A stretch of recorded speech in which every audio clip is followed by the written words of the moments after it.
The following is a presentation of the Belly Up Sports Media Network. 14:20 in the morning, 14 minutes and 20 seconds where the sports talk to get you through your daily commute. Hot takes, recaps, best bets, and a little humor to get your day going in the right direction. Sit back, grab your coffee, and let's get into it.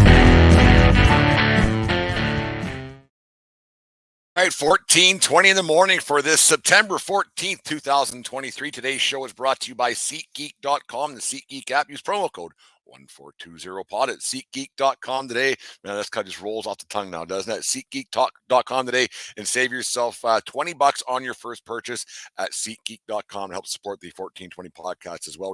Remember, we are part of the Belly Up Media Network. Go to bellyupsports.com and check out all the great articles and other podcasts, including the Craft Brewed Sports Podcast, Sports Stove Podcast, Corner Booth, and Rise to the Occasion, and many, many more that are on there. Every sport under the sun is there at bellyupsports.com. So make sure you go check those guys out. Thanks for we're proud members of that community. And thank you, everybody who listens to the 1420 podcast, 14:20 in the morning on a daily basis. We thank you all for your support each and every day from the bottom of our hearts here at 1420 World Headquarters. Anyways, when Aaron Rodgers went down earlier on this week on Monday night, you get to thinking about teams that I just don't get to have any luck, just the heartbreak that goes on through a sports fan's life. I know it's not life or death like we discussed on the September 11th show. That is just sport, and we shouldn't take it too much to heart. But people do live and die by their teams. They do experience heartache, and they do experience certain maybe not hanging from a noose is kind of a bad thing to say, or jumping off a bridge. But when you're passionate about your team and your team goes down, you never have a great feeling in your stomach. You get over, like me, I get over it pretty quick, and you go, okay, well, tomorrow's another day, or next season another season, and everything else. But sometimes it does drag on, and you wonder about some fan bases, how they've never won anything and never done anything in their lifetime. And I was born in 1974. Yeah, I'm not a young sports guy anymore. So 49 years of age, turned in August there. You think over the years of how many teams haven't won a championship, and the heartbreak that their fan bases must have on a year in year out basis. Think that this is going to be the year. This year we're going to break the curse, or whatever you might have. If the Chicago Cubs can do it, anybody can do it, right? One of those things like they did in 2016. You wonder, year in, year out, if this year your team's going to do it, and you have that hope. Then baseball opening day, it's a thing. In football, they have their season opener in week 1. Is this the year we're going to do it? And hockey's the same way, and every sport that goes. And you wonder, like the foul fan base react when something like to Aaron Rodgers happened on Monday night when he goes down, because they had pretty high hopes there in New York for the Jets to get their first championship since the late 60s, I believe, with Joe Namath. I think that's their only one. Doesn't much matter. I'm not a big Jets guy, so I don't really care. But you wonder how many other fan bases, or the fan bases that have losing records, losing seasons, no championships, get to the finals, don't get the finals, on and on it goes. You just wonder how many fans just stick with their team, how many fans eventually just drop their teams and then switch allegiances. I don't know how that happens, but it can happen where you just have enough and say, that's it, I'm not doing this anymore. It's too hard on my heart. It's too hard on my head. It's too hard on my wallet and everything else. So you kind of get a chuckle when that happened to the Jets on Monday night when they go, oh Jesus, not again. They didn't win that football game. Wilson came in and he pretty pedestrian performance. We got the job done. I think it was more of the Bills losing that game than the Jets winning that game. But you wonder how fan bases react to it. And so I got to think about doing this little compilation show, a top five podcast, top 5 YouTubes, a show of the most disgruntled fan bases out there in my lifetime since I started watching sports. Like I said, I was born in 74. I don't really have many recollections about the sports world before 1979. So I'm kind of going to go from there. But the top 5 fan base with the most heartache since 1979 that haven't won a championship, that haven't done any kind of damage, that have come close but no cigar, and on it goes. So we'll start this top 5 list. Number 5, I have the San Diego Padres. The San Diego Padres have never won a World Series. Expectation really high going into the season after making the NLCS last year. Star-studded lineup this year. They're looking to get back to World Series for the 3rd time in their illustrious history.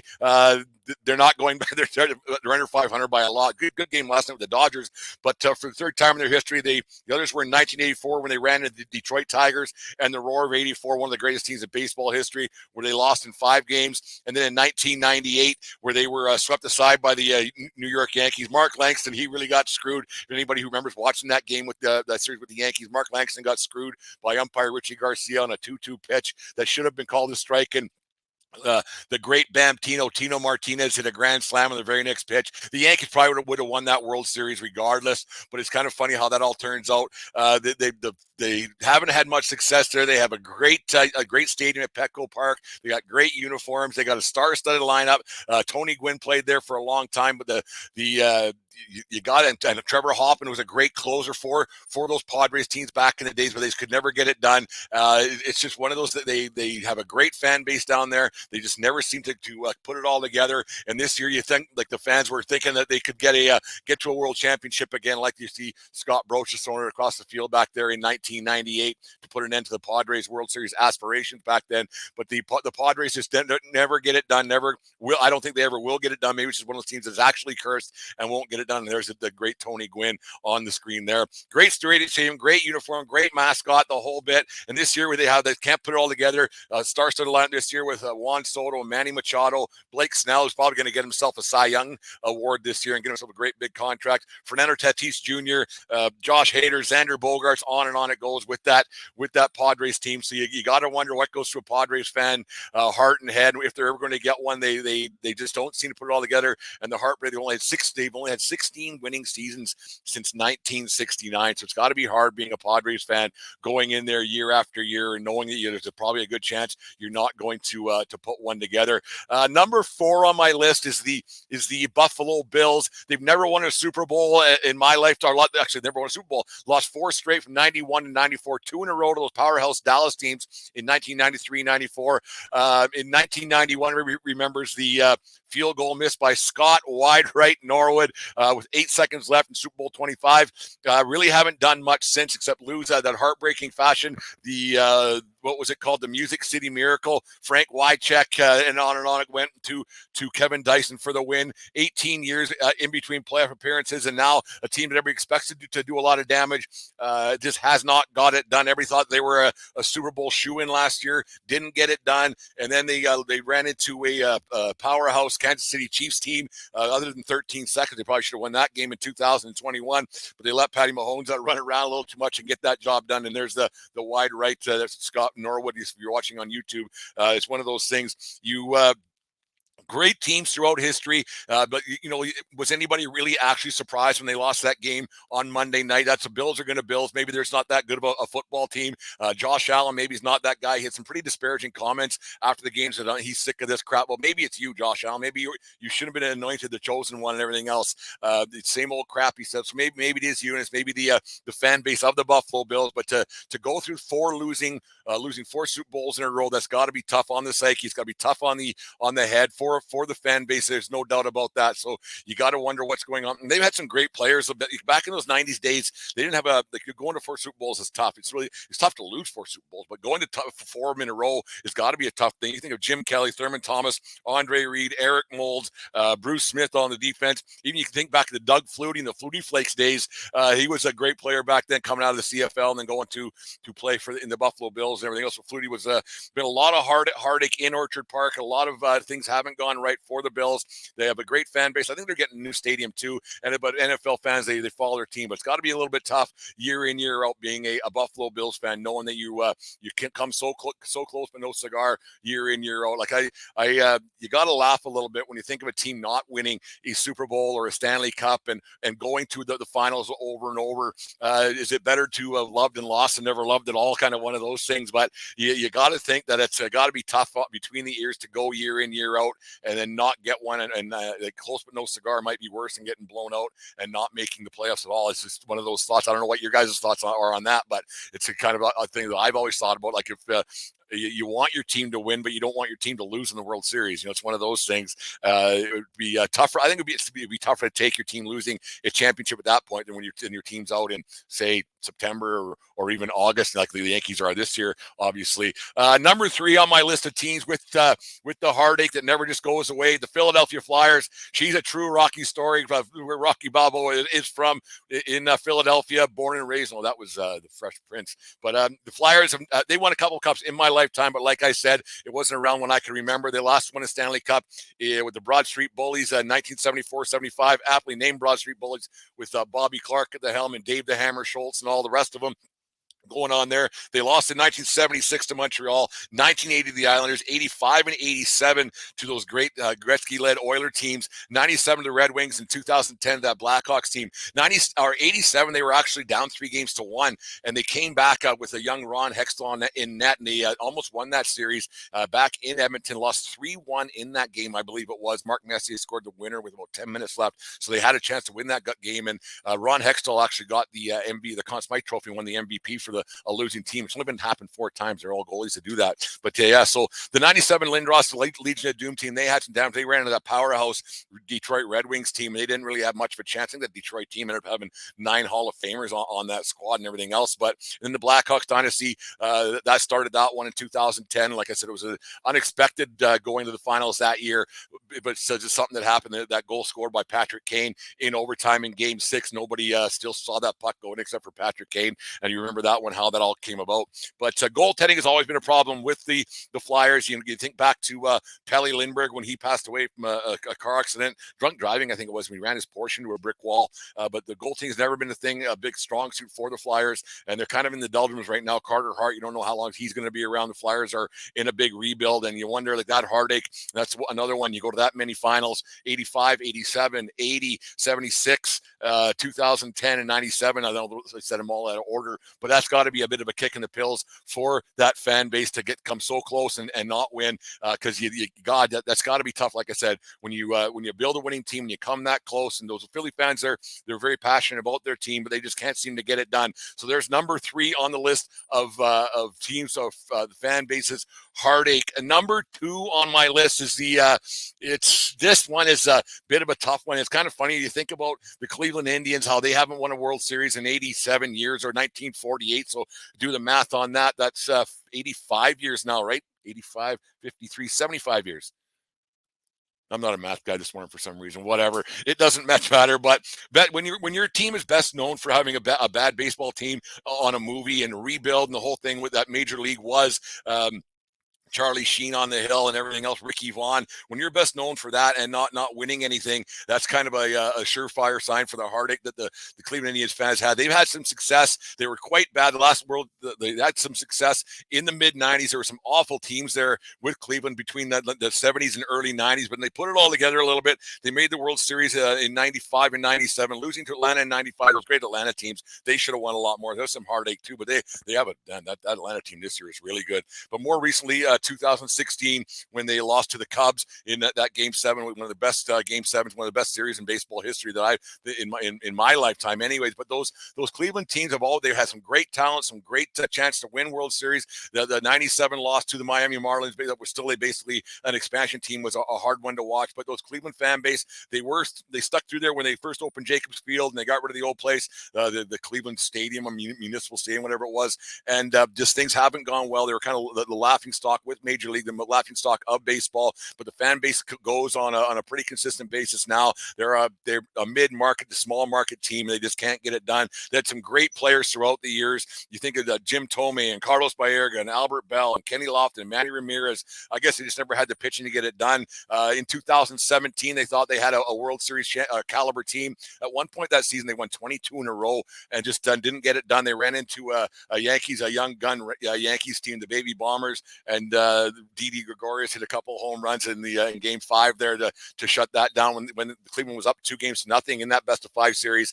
I remember I was jumping around, hooting and hollering when that one all went down with the Cleveland Indians and the New York Yankees. But yeah, Cleveland just can't seem to get it done. And after 85 years and whatever it was to not win a World Series, that's got to be a really, really tough thing to swallow, tough pill to swallow, because it's to not win in that many years and come so close and to go to a World Series and be a playoff contender in a pretty weak American League Central Division now. But to have a chance a few years back, and then you go back to those 95, 97 teams and playoff appearances throughout, and a lot of great talent that they end up losing to free agency because of the small market they are. But to not go and have that heart, especially that one in 2016 must have been tough to the Chicago Cubs. There's my number 5 or number 2 on the list of sports teams with a lot of heartache. And number 1, there's probably no surprise to anybody who listens to the 1420 podcast, the Toronto Maple Leafs. That's the heartache. I may be biased this one, but the Leafs fan base, they're very loyal, but they haven't won anything since 1967.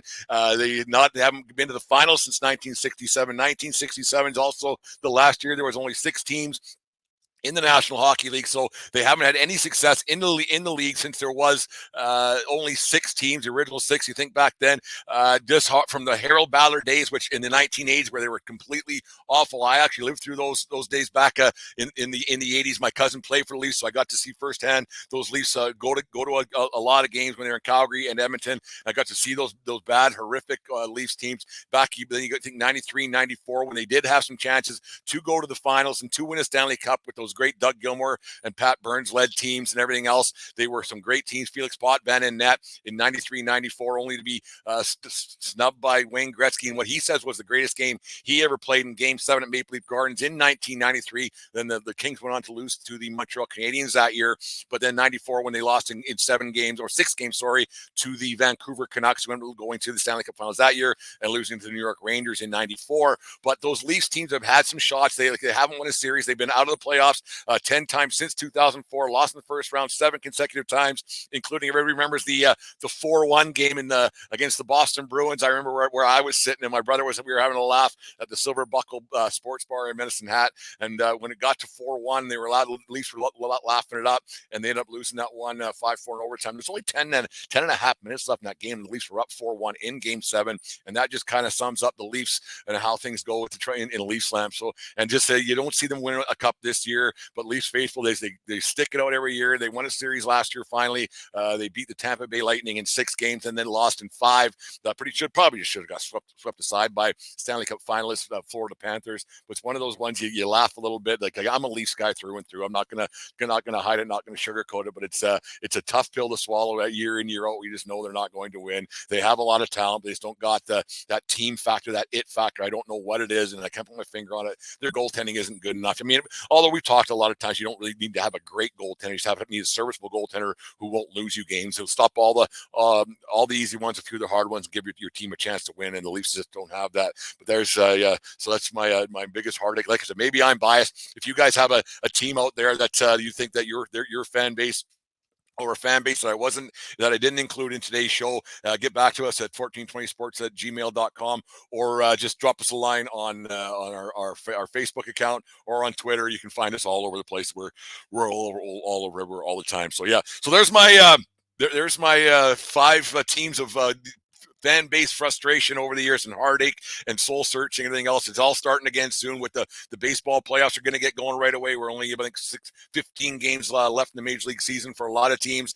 So just under 2 weeks, or just over 2 weeks, sorry. And then the NFL season starts. You already got teams, people burning their jerseys and calling it a season already. And then hockey's going to get going right away too, with the regular season starts going, or the exhibition season starts going, I think, next week. So it should be interesting to watch all that and all the heartache that goes along within people, the high hopes and expectations that get dashed in an awfully quick basis. So there it is. There's my top 5 heartache teams for the week here on 1420 in the morning on this September the 14th.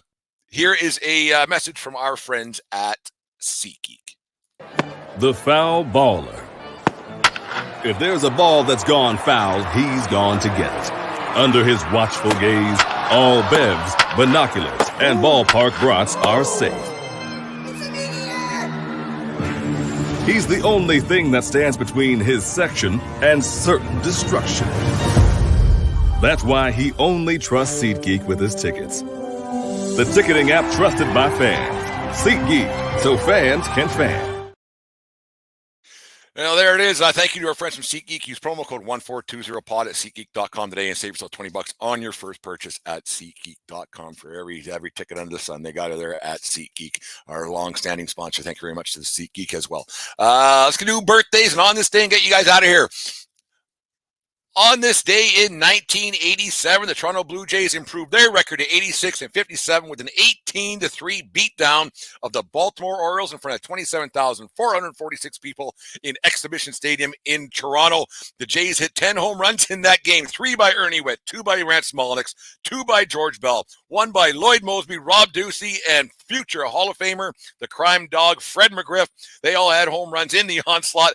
Jim Clancy got the win on the mound for Toronto to improve his record on the season to 13-10. The Jays finished the season with 96-66, good for second in the American League East, 2 games back of the Detroit Tigers in what may have been the biggest collapse in baseball history, losing 7 in a row to end the season, blowing a 3.5 game lead with a week left, 3.5 games up with a week left, lose 7 in a row and finish 2 back of Detroit. I remember that well as a baseball fan and Canadian baseball fan, and everything else, and it was astonishing to watch what happened that year with the Toronto Blue Jays. But crazy how they even put it together, and how you can't just win a couple of games, and especially when you end up with 96 wins, and that's when baseball is different, no wild card and everything else. So you had to win the division, and then you played this the ALCS, and it was a World Series, and that was it. So on this day in 1987, the Toronto Blue Jays hit 10 home runs in a 18-3 beatdown of the Baltimore Orioles. And happy 66th birthday to retired Major League Baseball player Tim Wallach,